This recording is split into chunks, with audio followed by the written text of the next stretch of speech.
In this lesson, we're going to be looking at marketing, branding, and advertising. So what is marketing? Marketing is all of the activities involved in getting goods and services from the businesses that produce them to the consumer. Marketing is not just advertising. Marketing also includes research and development, often known as R&D, sales, distribution, advertising, promotion, and branding. We will be looking at all of these in the following slides. So, research and development, or R&D.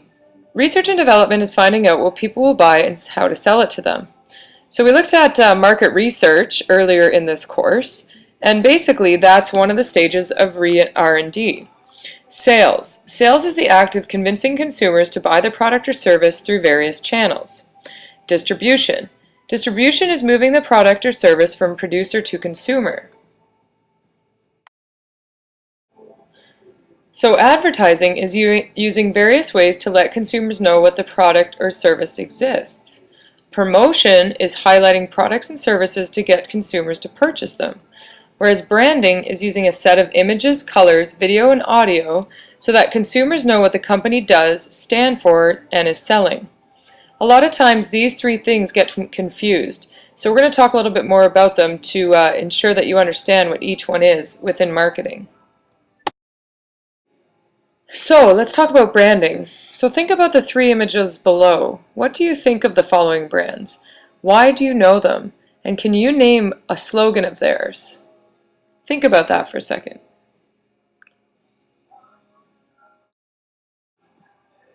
So you know these logos because these three companies have extremely strong brand awareness. The first one is Nike, the second one is Apple, and the third one is McDonald's. If you know one of their slogans, it's because they've been doing their job correctly and ensuring that everybody knows what their brand is and what they sell. So branding helps a product establish an identity of the company and the products and services that they offer in the mind of the consumers. Elements of a brand include the brand name, the logo, and the slogan. And normally a brand is created to invoke a certain emotion in a person, so that when they see that brand, they have a certain feeling about that company. So first we're going to look at brand name. A brand name is how a company and the products or services they sell are identified. Take a look to the right of this slide with all of these different brand names. How many of these do you know?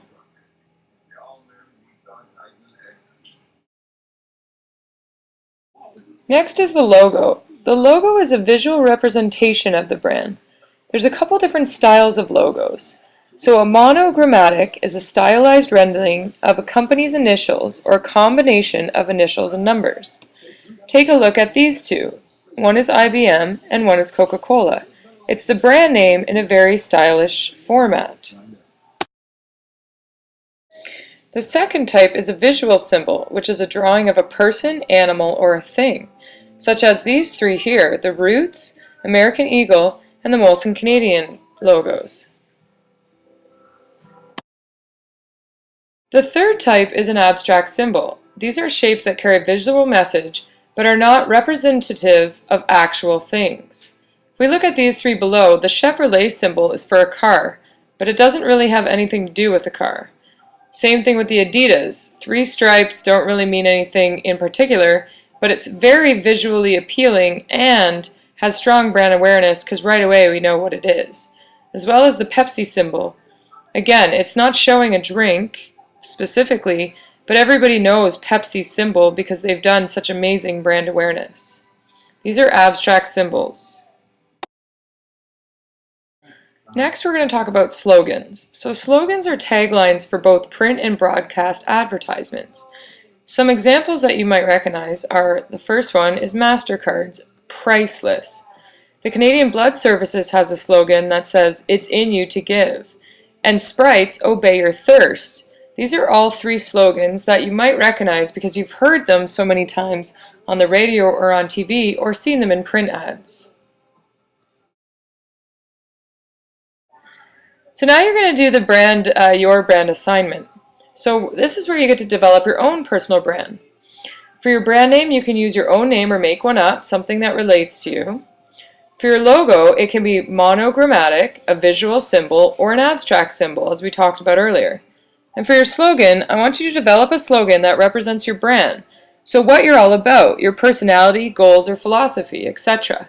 If you need any help, make sure you email me, and I'm definitely willing to help. And that's the end of this lesson presentation. You can move on to your assignment now.